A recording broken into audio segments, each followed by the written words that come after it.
ಆತ್ಮೀಯರೇ, ಇದು ಹೊಸದುರ್ಗದಲ್ಲಿ ಇಟ್ಟಿರ್ತಕ್ಕಂಥ ದುರ್ಗಾ ಪರಮೇಶ್ವರಿ ದೇವಸ್ಥಾನ, ದುರ್ಗಾ ಪೆಂಡಾಲು.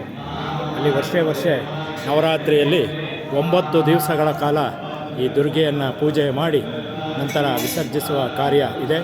ಇವತ್ತು ವಿಶೇಷವಾಗಿ ದುರ್ಗಾ ಅಷ್ಟಮಿ ದಿನ ವಿಶೇಷವಾಗಿ ನವಚಂಡಿಕಾ ಹೋಮ ಮತ್ತು ಶ್ರೀ ದುರ್ಗಾದೇವಿಯವರಿಗೆ ವಿಶೇಷ ಪೂಜೆ ಅಲಂಕಾರಗಳು ನಡೀತಾ ಇದೆ.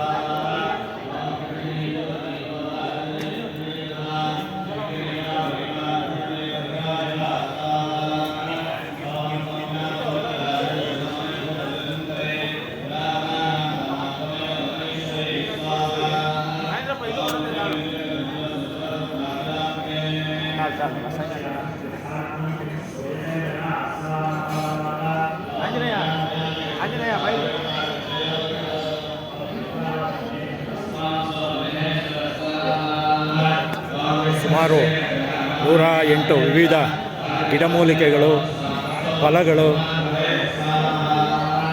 ನಾನಾ ವಿಧೆಯ ಫಲಗಳು, ಬಿಲ್ವಪತ್ರೆ, ಭುಜಪತ್ರೆ, ಬಲಮುರಿ, ಎಡಮುರಿ, ಕೃಷ್ಣಗಂತಿ, ಹಳ್ಳಿಕಾಯಿ, ಸಮುದ್ರ ನೊರೆ, ಹೀಗೆ ವಿವಿಧ ದ್ರವ್ಯಗಳ ಮಹಾಪೂರ್ಣಾವತಿಗೆ ಈಗಾಗಲೇ ಸಿದ್ಧತೆ ನಡೀತಾ ಇದೆ.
Om